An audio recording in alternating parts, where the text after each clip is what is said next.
Good evening, everyone, and welcome to another edition of our Justice and Pieces guest speaker series. Today, we are joined by Vashtie, and Vashtie is a former student here at Trias College. She graduated from the paralegal program earlier this year, then went on to get her paralegal license by passing the licensing exam also earlier this year. And now she is fully licensed and ready to start with her Doorga Legal Services, and she can tell you all about her journey here. So we're really excited. It's always great, I think, when students come back and they say, "Hey, look at me now." As I told you on the outset, I was just talking to prospective students, and I said, "Hey, look, I have someone who was in your shoes maybe a couple of years ago, and then look at where they are now." So thanks again for joining, and maybe you can start with telling us a little bit more about yourself, why you got into law, and a little bit about your journey to the point where you are today. Well, thank you very much, JP, and thank you for having me on this phenomenal program that you have. I just want to say I commend you for doing this for students, and I don't think people or students even realize how lucky we are to have you as one of our instructors and doing this this session for us and having so many guest speakers to introduce us to all different aspects of law. So thank you very much for that. Perfect. So maybe tell us about where did your interest in law start from, and what was it in your decision to go into a paralegal program? What was that? What came about that?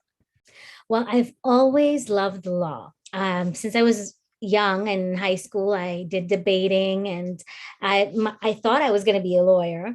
And then life just took a different path. I went to college and university, figuring it out, and then I went into media, which was totally off everything that I was studying. I was like in environmental sciences and social sciences, totally different field, but I loved it. So I did it, and I was in media for about 20 years.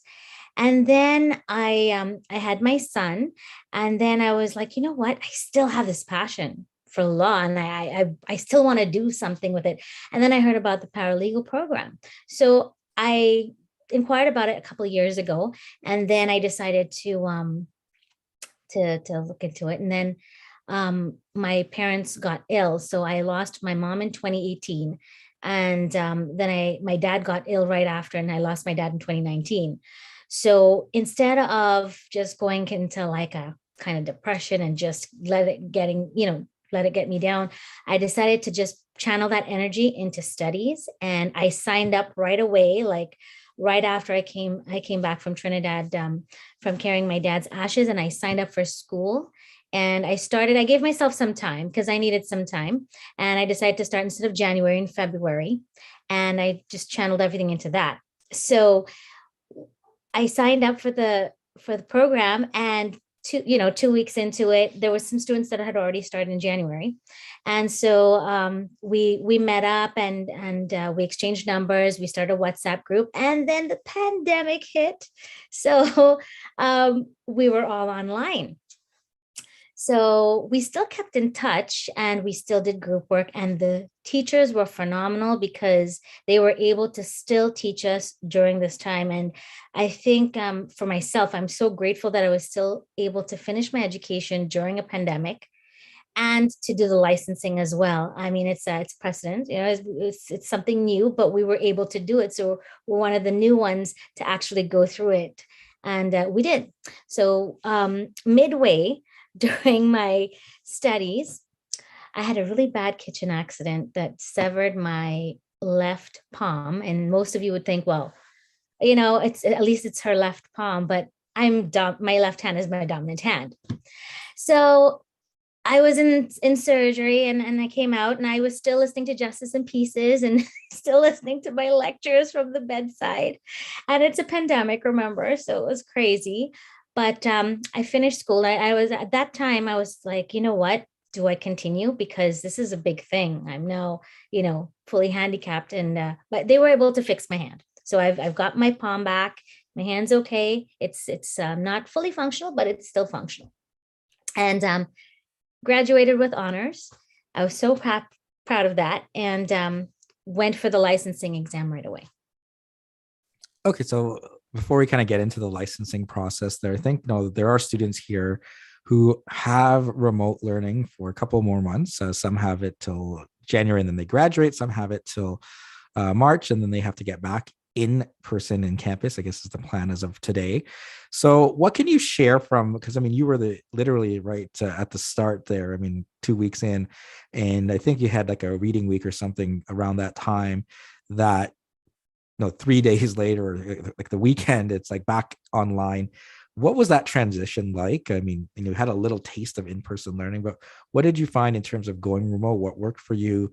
What was challenging, and what can you share with students who are currently going through remote learning who may have had similar obstacles of, well, I don't think anyone's hurting their hands there to the point you did. I hope not, knock on wood for everyone. But in terms of getting through the rest of the program. Well, it was brand new. We didn't know exactly what we were dealing with. We thought, oh, school's gonna be closed maybe for 2 weeks, go back, but it was the full time. Every couple of months, we were getting these emails. Maybe we'll be going back. Maybe we won't. We didn't know what was going on, but some of the challenges would be, I think, being too comfortable at home.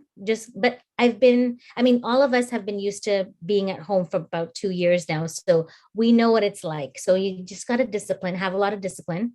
Make sure that if you know that you're going to be studying and you're going to be doing your schoolwork, have a designated area. You're going there, it's like your classroom. Have your time, to study. Make sure, I mean, you've got to have a good balance of everything, but make sure and designate the time to, focus on your studies, even though you might have the camera turned off and it's on mute. It tends to be a little distracting because you're not in a classroom and somebody's not watching you if you're watching them back. So you just have to have that discipline. And in terms of maybe going through some of the, multiple choice open book exams, I mean, doing that, with I think at the start you may have had actual physical books, but maybe by the end they switched over to digital books. How did you prepare for those exams, especially again with the same challenges of being kind of remote pretty much the rest of the way there? What did you do in terms of preparing for those multiple choice midterm and final exams? So we did get our books. We used to like have on our chat, you're like, yeah, I got my book. We got my book first. I didn't get my book. Some people didn't get their books. So it was that kind of a challenge, but we did get our physical books and we had the ebook as well, which was great because you could still like highlight and you can do a lot with that. So it was advantageous for me, I thought. Um, Again, discipline. One thing I would definitely suggest is have respect for your teachers, because remember, they're human too. They're going through a change as well. Being, teaching online, they've got their families as well. So as long as you have that, you maintain that respect, and don't expect like it to be perfect. It's not always going to be perfect. Sometimes there's technology that comes into play. Sometimes I didn't have that issue, but the exams would not open. Actually, no, I lie. I lie. I did have that actually happen to me. I did the whole exam and then it just clicked off. It was a glitch in the system. And so I had to redo the whole exam again. It was like, yeah. So it was crazy, but that's not the P1. That was just a regular exam. But it happened. So we just have to have patience and respect for our teachers. They're doing the best that they can. Make a schedule is a good idea, and make sure to read ahead if you can. If you get the ebooks, read ahead. And if you get the physical books, you can reread again. It's always important to, I think, understand the concepts more than just reading the book, because once you absorb what's going on and how the process is, it's easier to grasp than just memorizing what's in the book, kind of thing. And what about like the hands-on learning, right? I mean, you would have mock trials, hearings, other sorts of activities like that. What was that like doing it remotely? So we did, and we had like breakout rooms. We had study groups. It was different. We did want to meet up in person, just to see each other and have that personal interaction. But we made the best of what we had, and so we did have the breakout rooms. We did have, our study groups, and we did do our mock trials. Um, just everything was just emails back and forth. We had the videos, so that helped us out.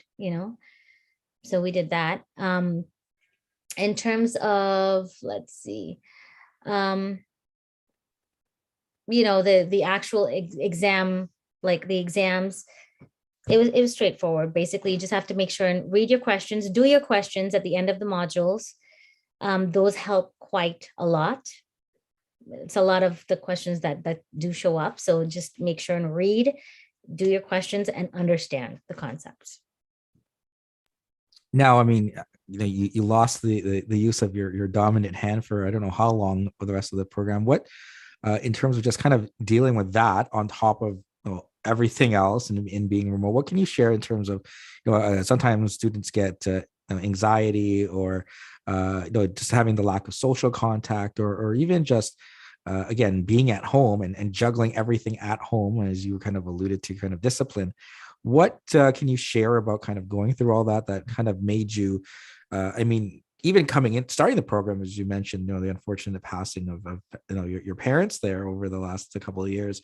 How did you kind of keep focused on what your goal was in the end and not let any of those obstacles kind of derail you on your path?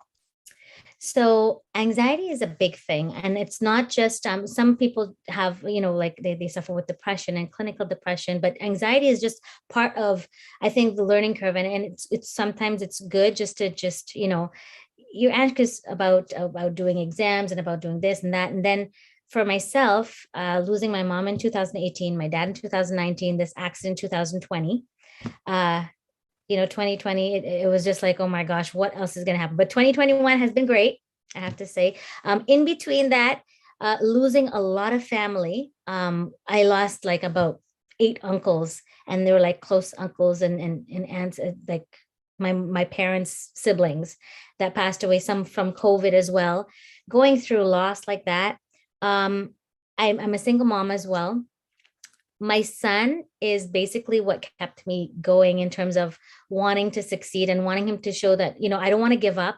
Even if I continued and I failed, I would say that, at least I tried. But for anyone that don't, that you don't have kids or you don't have anybody else that you want to do it for yourself. And that's basically for your well, because for me, I love the law when I was a little girl, and it's something that I've always wanted to do. So I did it for myself, and then for him to show him that you persevere, although this may happen to you. This was totally unexpected, like my dominant hand. I'm like, how am I going to write again? How am I going to type? How am I going to do anything? They put me on morphine, and I was like, morphine or concentrate? So I had to deal with the pain. I couldn't be on medication and doing my studies and being active in class. And I still did notes to help my peers as well, so that we could all study together. So I still tried to maintain focus, because it's something that would, at the end of it, it was so gratifying to see that pass mark, and at the end of it all, it's really worth the struggle. So if you have some days that you feel like, no, this is not for me, sleep on it, get up the next morning, start over again, because you did get into this program for a reason. It's because something wanted you to get into this. Your love for law, for advocating for people, maybe a personal experience. I did have a personal experience too, that I thought the law wronged me, and I thought that maybe if I got into it, if I could help just one person, it would make a difference. So there's different reasons, but always do it for yourself first. Okay, so maybe there'll be some more questions from current students about sort of the stage in getting through the program. But I did also want to talk to you about preparing for the licensing exam, as February is rolling around. I have students who are blowing up my inbox there, but I want to pass this exam. What do I need to do? And I said, well, I have people who've just written the exam earlier this year, so maybe they're the best people who can kind of tell you what worked for them. Not necessarily is going to work for everyone, but so again, you finished the program in January of this year, February, and you yeah. wrote the February of this year, sorry, Mhm. February of this year, and then you had a few months there. I think the materials came out in May. So how did you prepare from May there till July when you wrote the licensing exam? And what are some pieces of advice maybe you can share with those who are starting that process or are going through that process, hoping to write in a couple of months? So a few tips. I didn't know that it was the same material that was going to be for 3 sittings. So you can kind of gauge as to if you need longer time to study. For me, I just wanted to get it over with, kind of just, it was fresh, just finished studying. I had everything in my mind. But at the same time, they send you this study guide, and everything that you need to know is in that study guide. So you're not overwhelmed with having to like go through everything. You have your study materials that you've created during the year. But what I suggest too is while you're making your notes, make it as if you're making it for your practice, because then you have everything for when you are practicing and you have to refer back to something. You have those kind of notes and a cheat sheet kind of to go back, and you don't have to go through all the textbooks if you need to look up something. It's much easier that way. So that's what I had done. For the actual exam for the P1, don't wait till last minute. Life happens and then it throws you off. So start early. As soon as you get the material, you get the ebook first. Take advantage of getting the hard copy as well, because you have a choice. Take the e-copy and the hard copy and start reading. And what I did was to separate it. So I made bins. Ooh. And so I separated them into different sections. So I have two there. So you've got like, you've got, am I allowed to say the different sections? Yeah, I think that's fine. I think that's okay, right? So you've got jurisdiction, professional responsibility, administrative law, you've got civil litigation, and criminal. So what I did was I divided it into different binders so that if I needed to look for something, boom, I grabbed that and it's right there, and I color coded it so that it's easier to find. And then you index. I'm sure you'll hear a lot about indexing, so it's easy for you to find. For me, it was easier to sort it out like that instead of having one big binder and having to flip through all those pages at the same time, because the exam is separated into parts. But again, it intertwines sometimes, and I'll explain that to you in a bit. But for my note taking, what I did was I also did separate folders for scope of practice, and I labeled them too, label maker. So if you got a question with scope of practice, just flip in case, because once you read your material, if you read it like 3 times, you've got it in there already. This is just in case you kind of flip. And one thing to do is when you're going through the exam, put down an answer. Even if you're not sure, put an answer down, and because you might not be able to go back. It's time. You're going on time. I did have enough time. The first part, I had a lot of extra time. The second part, I had like a couple minutes left. So you got to gauge your time correctly. Do and the process of elimination as well. I'm sure you've heard of that. Eliminate the best, the worst 2, and then from the next 2, then you decide. And I have a tip for that too, but let me just tell you about the folders. So I did one for scope of practice, for bylaws. So the 600-page study guide, some of it is bylaws. You've got the paralegal guidelines in there, as well as paralegal rules. So that's part of the book that's there. Right. And then you've got your sections. Then you've got what I did was I did all the cases that were in the study guide so that I can have this for later on too. So if I need to refer back to something, this is in professional responsibility, there's a case on this, and I can refer back to it if I need to go back to it. I've got charters as well. The charter there, I've got tests, which is always good to have, because the tests you've got like, you'll see, you've got a test for proving causation, for material contribution. It's all in the book. So I've got all my tests here, and the way I do it is I have it by the test and proving, and then the summary. So I divide it like this, so it's easy for me to read. I'm not looking through like paragraphs to find the information. I should have put it on the screen, but it's like that. So it's like and then in red, you write, you highlight what you need to, so it'll just pop out at you. And then I have the acts as well. So I divided it like that. For me, in all honesty, I hardly needed to look back. There were just a couple of questions that I did look into just to double check. But once you read the material, and read it about 3 times, first read it like an overview, and Some people tend to say read the hard stuff first, but I think read the stuff that you're interested in. So you're like not overwhelmed. You'll be like, oh, okay, I get this. Oh, this makes sense.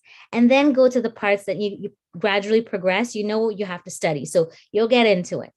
And then you do a third reading. So you've got everything with your notes and you can compare.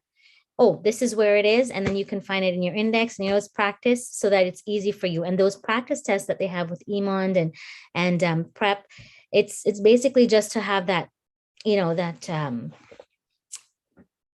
edge so that you know like how you know how to find stuff and where to find it. What was really helpful was Cahoots with JP.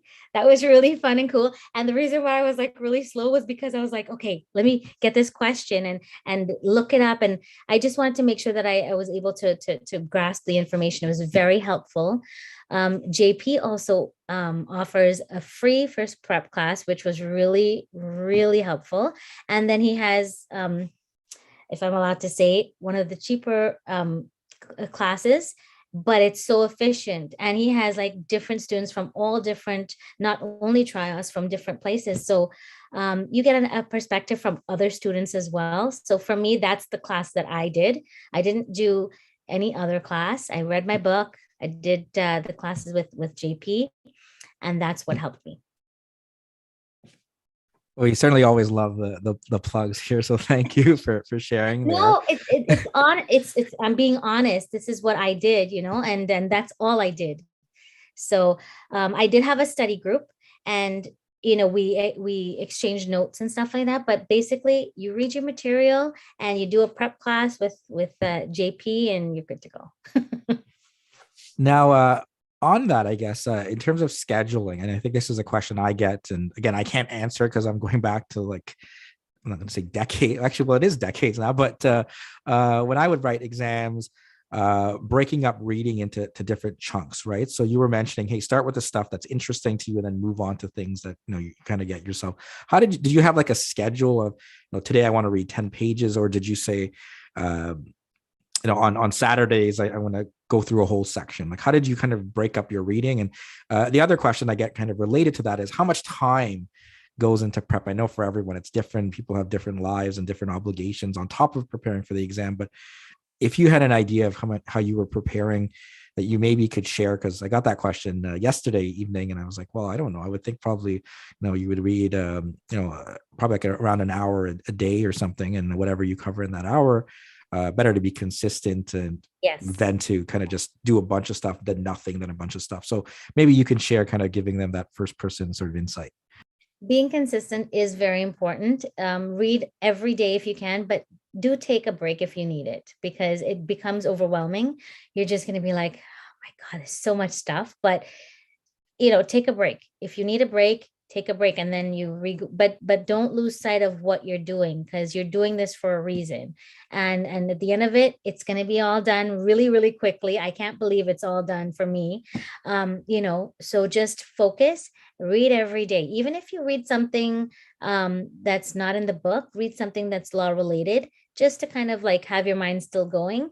And you know, make a schedule, especially if you have other obligations like kids and you know, just if you're working full time, because some people work full time and still take the exam. I don't know how they do it, but I mean, it's hard. So I just every single day, and I only had 6 weeks. Some people have like they get the book in May and they're doing it in October. You know, you have that little extra time to prepare, but I had the 6 weeks, so it was the 6 weeks and that's it. And what I did to myself, which I thought was bad at the end, but it was okay. I was good. I did the exam the first sitting and the first time available, the first time slot. So I did that to myself to make sure it was out of the way. Yeah, I mean, I think there's an advantage there that you're not getting that your friends who wrote it, so they're saying, oh my goodness, the Vashtie was so challenging. You can't obviously talk about what's on it, but just then you get more anxious because now you're hearing from the people. I don't know. I mean, some people differently. Maybe they want that extra 3-4 days. But I find at the end you should be ready to go a couple days before, and you're just kind of relaxing into it. Another thing that comes up from students, I get a question about writing it remotely, right? I mean, we were talking about writing exams remotely at Trios there, but What about the P1? I mean, obviously they have certain rigorous standards about cameras and phones and extension cords and the room. What was that like? I mean, did you have any tips there of setting up your room for, or even your computer for writing an exam in this manner?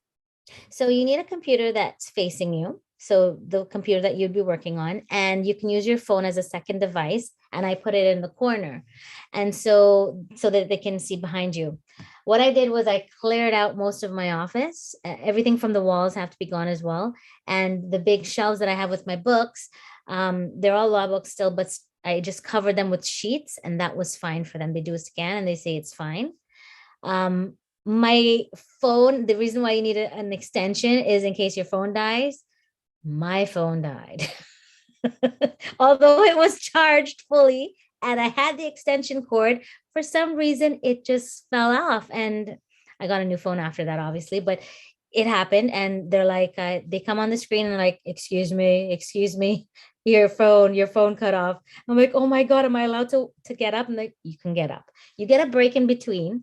So, for your lunch. So you have a little breather in between to just kind of regroup and keep on going. But one of the tricks that I wanted to tip is just basically it's like common sense. So you might have a question and you might think it's criminal or civil, but then it'll seem really straightforward. And then but always ask yourself, but is it ethical?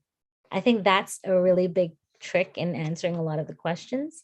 Um, and that'll help you along the way. So if you do your process of elimination and then you do that, I think you should be fine. Now, about that break, because I think I had a question as well about how long can you sort of pause for? I mean, should you take a break like more than 5 minutes? Again, everyone's different, but what kind of happened for you there, and then how long could you have taken if you wanted? You need that break. You need the 30-minute break to regroup, have a snack, drink some water, hydrate yourself. Although it's a much shorter time, which is why I did it online as well. It's 4 hours instead of 8. I was grateful for that. You still need a mental break. It's just because you're so anxious about doing this exam, and you know you need the break. So take the break, regroup, and then tackle the next half of it. It's really worth it. You need to do that for yourself. And so then after you take the exam, do you have any other questions during the exam or?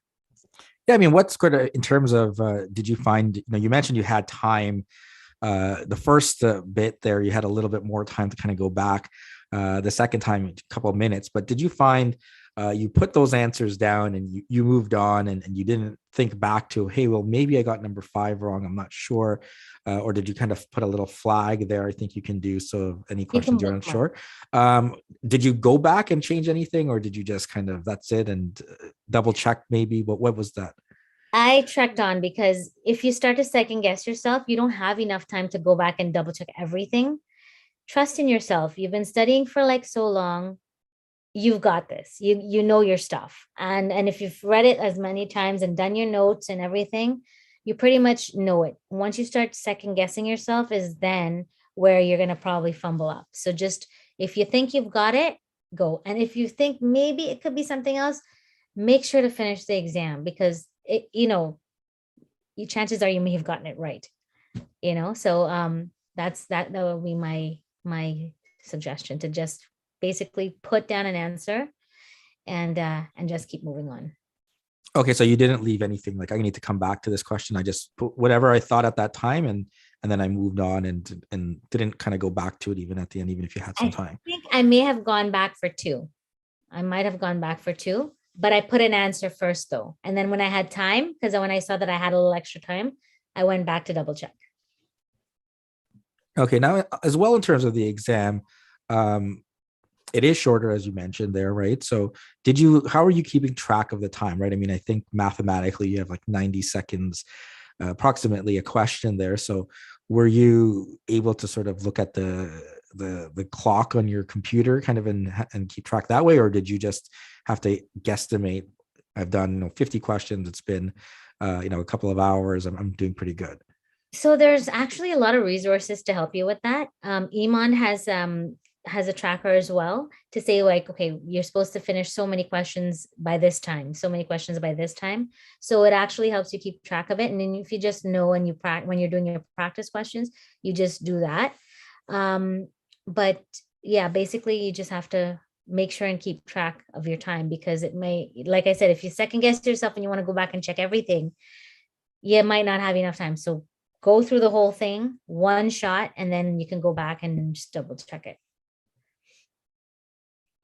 Okay, so I think in terms of the actual exam day, um, and did you kind of have a pattern? I mean, I don't know if you're like a morning person and you had classes, I think, in the morning, or if you're more later in the day. And then you said you took the first exam sitting at the first available time. So were you kind of creating a schedule the week before of I got to go to sleep at this time, I got to wake up at this time, or did you kind of just pull an Yes. all nighter or something the night before and go right into the exam? Yes, and eating healthy, and just your whole entire, just dedicate yourself for that 6 weeks to your exam.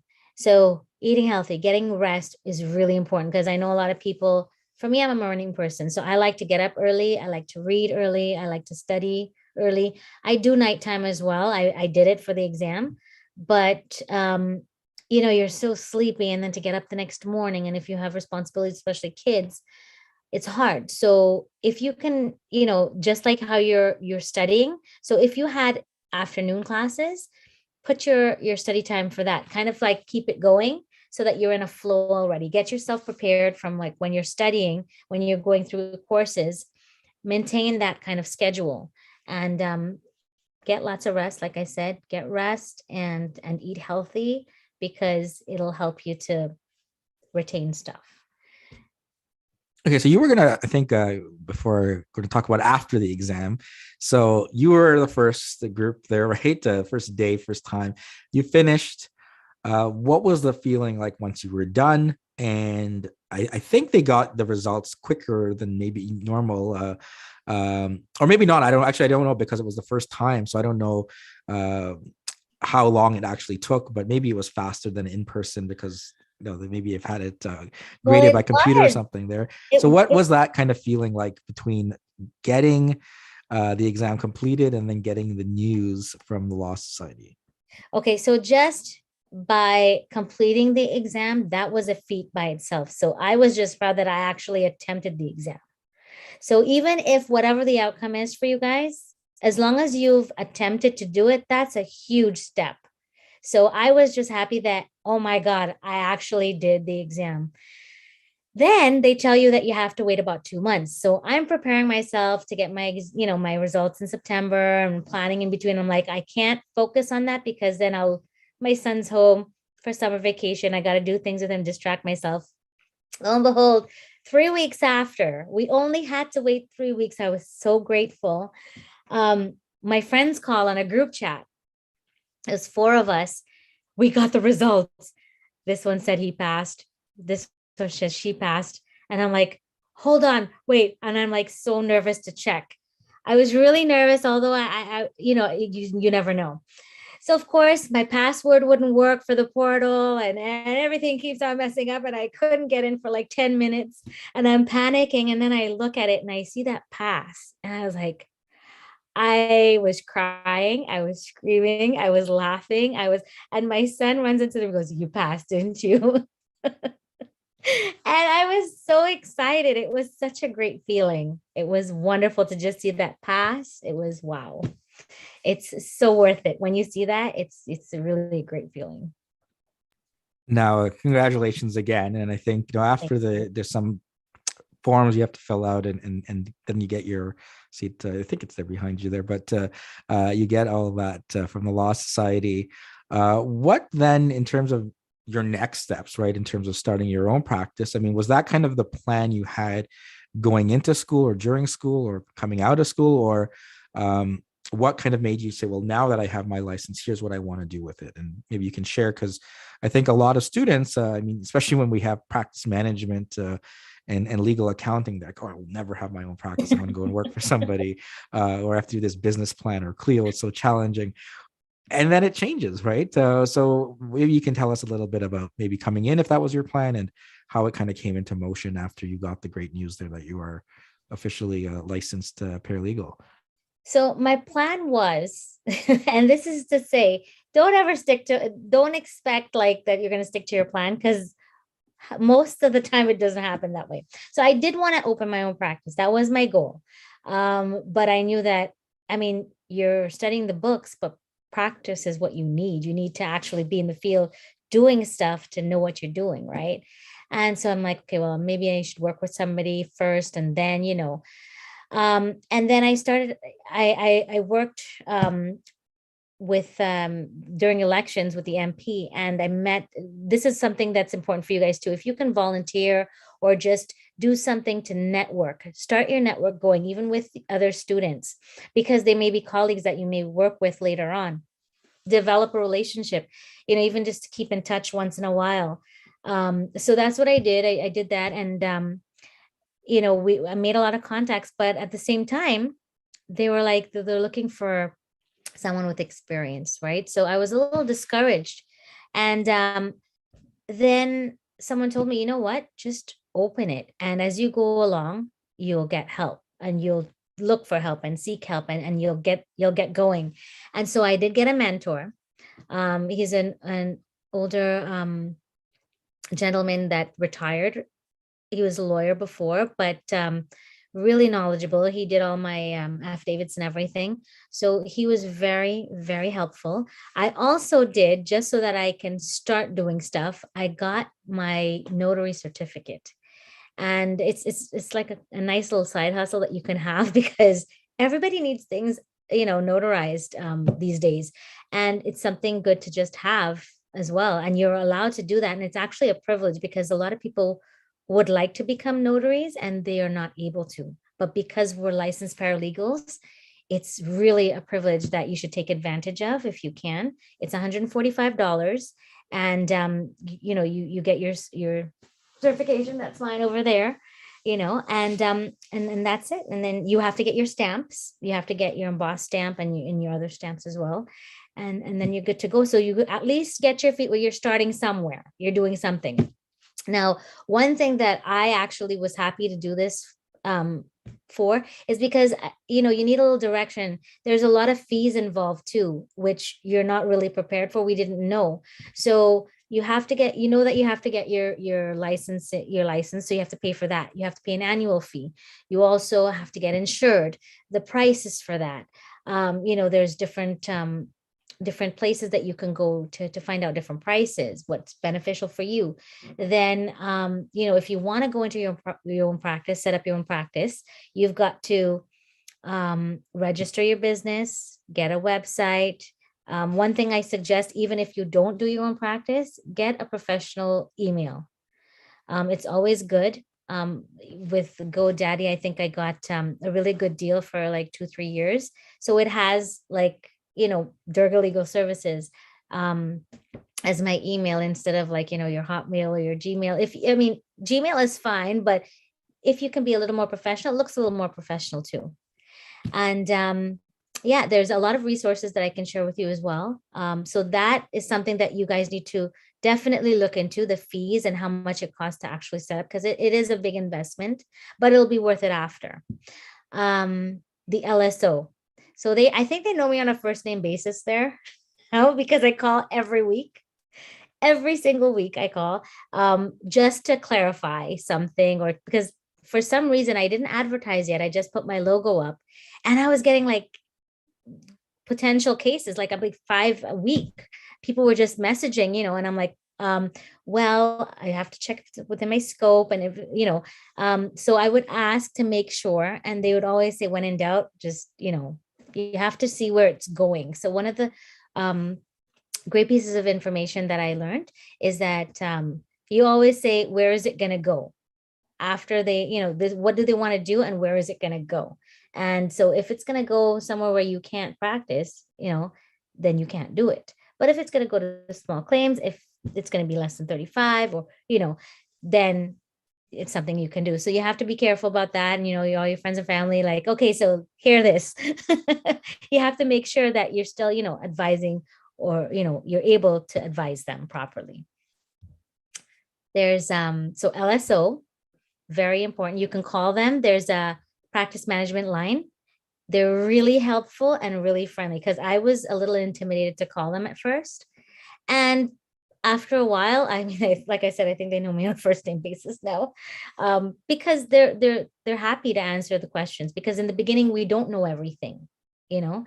Um, for Trios, I was really happy that I got a call 6 months down the line. How's everything going? Did you get employment yet? What's going on? I'm like, no, I'm not. I'm not employed. I'm trying to set up my own business, but I am still looking for something in case I get it. And I got a job offer from, well, I got a posting, a job posting, and I decided to go for it, and I got the job. So it worked out. So Trios, it's actually lifetime that they actually help you. If you ever need any help, always know that you can always go back to them. I follow JP, and that's why I keep watching Justice in Pieces, because it's so educational still. You're still learning. You're in the process of learning all the time. You never stop. Um, Another one is OPA, the Ontario Paralegal Association. As a student, you can join for like $25 instead of full price. So you can take advantage of joining now, because when you do have to do CPDs, there's some that are free, whereas you have to pay for some of them. There are some free ones, so that might be overwhelming too, because some CPDs you have to pay for in terms of like different sections, but there are some free ones as well if you're you have to do them. There is extra classes that you can just to upkeep yourself. Udemy, I think it's called Udemy. And there's Harvard. There's some classes at Harvard that you could take, maybe to just put on your resume, make sure your resume is up to date, and that it really reflects you, because that's the first thing that someone who's looking for to hire you is going to see. And if they don't see that it's done properly, or that something is off, then they're not even going to call you in. So you want to make sure that it makes an impact, that they're going to call you in. So, I mean, in terms of, I mean, you having all those resources and having different things you can rely on, and then certainly you also mentioned having that mentor, right, that can provide you insight. I mean, I think one of the apprehensions that newly licensed paralegals and lawyers, for that matter, have in starting their own practices: do I have enough support as a sole practitioner to be able to do this? What if I have a question, right? I mean, if you work at a law firm, whether a paralegal firm or law, consisting of lawyers or a mix, you can walk down, the hallway, or I guess either literally or figuratively now with virtual office space, but you'd have those people that are sort of built in there for you. Have you found there with all of these resources you've mentioned that you don't feel that you're going to be kind of lost about what to do on a matter? Because I mean, there are people who are wondering, can I do that right out of getting my license? And is that the right step for me? And is there anything you can share about, having those resources to kind of maybe ease any concerns that prospective licensees may have about jumping right in on their own? Definitely. I always do feel that experience is good. It's I'm setting up everything to make sure that if I for clients, it's already set up and I'm ready to go, because there was an interest already for me to take cases. But there are resources, especially with the LSO. There are lines that you can call if you need advice, if you need some help. There's also a coaching. You can email them as well as call, and basically you figure out your case yourself. But if just in case you need a little direction as to if you're going along the right path, kind of, there is coaching available as well. There's another one that I wanted to tell you about was Women's Paralegal Network. It's on Facebook. There's always job postings and helpful information, a nice little network of paralegals that help out each other. For Clio, I did there is actually, if you go onto Clio's site, you can actually learn the process. So you can actually put, like, if you're Clio certified, if you're looking for employment somewhere else and they may use Clio, and that might be advantageous for you, as well as LexisNexis. There's a free course too with that. And so you can do those things to put on your resume to help as well. Yeah. So, I mean, I tell the students about the Lexis certification, as well as Clio University and other resources there. I mean, any certificates you can get on LinkedIn Learning as well, where you can add that to Yes. your repertoire. Um, Now, in terms of, I guess, in terms of the business there, and you remember you have a background there in media. What about kind of getting set up and getting all of that ready to go? And the other thing they're related to that, you mentioned you have this new job. Um, how about, I mean, in terms of people understanding that we live in a time where you can do little bits of pieces in addition to a practice, right? You can have side hustles or other things. How did that kind of come into play of how you want to organize your time with everything? So this is where I say, never think that you make a plan and it's always going to go that way. So I thought that maybe if I do something, it'll be remote, 'cause my son's at home and stuff like that. So I got this job posting and I said, you know what, let me try. But when I went in, it was so interesting. They needed a paralegal, but they also needed a notary public. So that was like a deciding factor for them because I already had that. Because as soon as I got my license, which you won't, and you'll need this too, because this was tricky for me to figure out when you're actually licensed. So you'll get an email saying that you passed, but then you'll get another email that says congratulations, and then you'll get a warning email. When you get the warning email, that's the date that you're actually licensed. It'll show up on the directory. So when you show up on the directory, that's when you're licensed. Because I still didn't get my certificate. Apparently, I'm getting it next year. So my actual license, but I am licensed because it's on the directory. So another tip too is if you need to like push things along, give them a call and they can push that forward because sometimes it'll just be sitting in a queue. But if you call them, um, they might be able to help you right away and just do something, that you need to do, update information or tell you about fees and stuff like that. Okay, so one of the things that, and I know you've been listening for since like the beginning there, so you probably know we always talk a bit about taking care of your mental health, right? And certainly you've had many things that you've had to go through since before the program, throughout the program, and even now getting set up and starting your practice. What are you doing now? I mean, or what's your plan now with all of these things that you have ready to go? In terms of finding time for yourself, addressing all of that, you have your son there as well. What can you share from that you can share with students kind of going through similar obstacles and staying on that path and being able to take care of themselves before they can obviously be able to address their clients or whatever else they're doing at the time? So right after the exam, I took a break. You need a break from everything. I took a road trip. I wasn't able to drive until a year after my accident. So as soon as I was able to drive, we drove to Montreal. We did a camping trip with some friends. They have an RV, so it was safe for us to just use one facility and stuff like that. So it was great. You need a break. You need a mental break from all that studying, from just the anxiety of the exam. You need a break. So you need to take it. You might not think you don't have time. You need to make time for yourself because if you break down, then you can't do anything. So you definitely need to take a mental break. Um, yeah, get a mentor to help you through if you're frustrated at any point. Um, Mentally, now, this is the thing.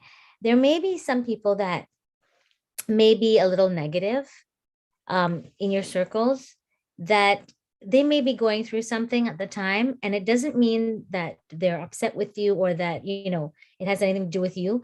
But if you find that you have that like a negative force around you, just kind of maybe take a break from it, because maybe they're just going through something and you don't want that to kind of crowd you, especially when you're focused in finishing school and doing your exam and maybe opening a practice. So it takes a lot from you. So if you have that negativity, my advice is not be friends, but just maybe take a little break and maybe they can sort things out. And then if you can help at any point in time.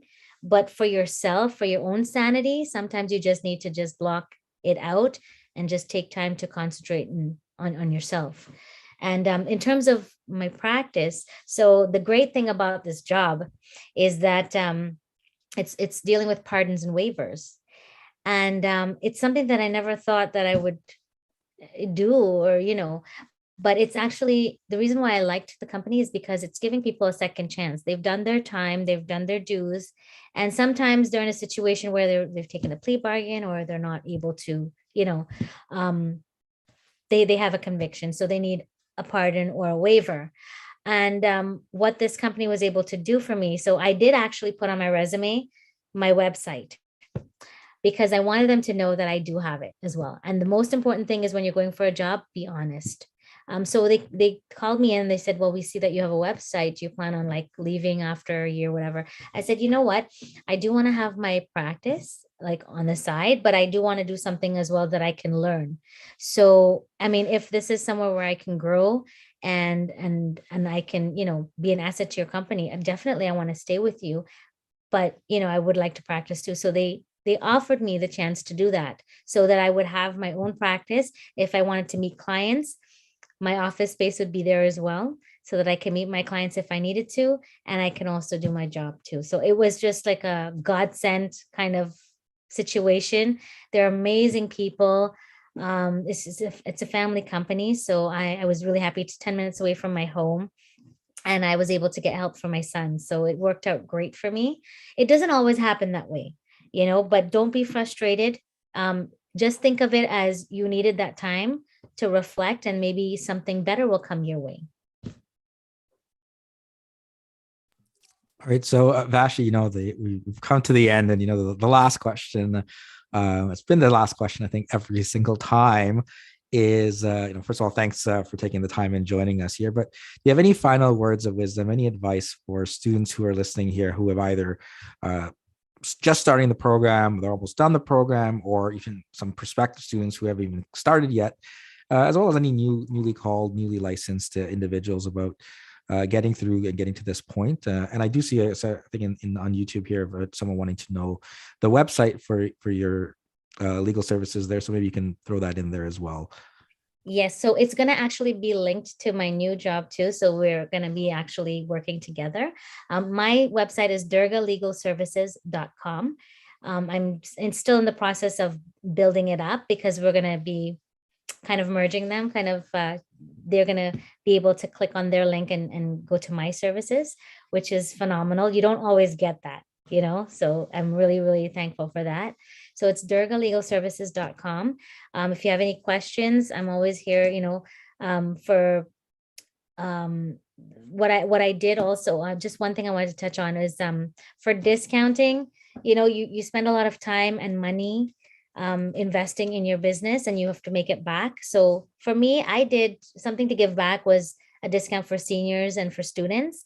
But in the end, always know your value and your worth, and don't make yourself to be less than what you are, because you took a long way, it took a long time to get where you are. And even though some people might say, oh, you did it through a career college, we still had to do the exam with the LSO.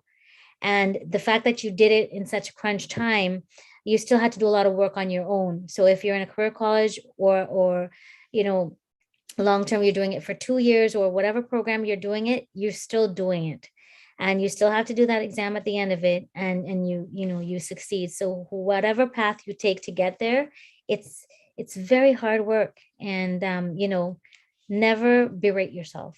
You deserve to be there when you do get there, and it's a great feeling.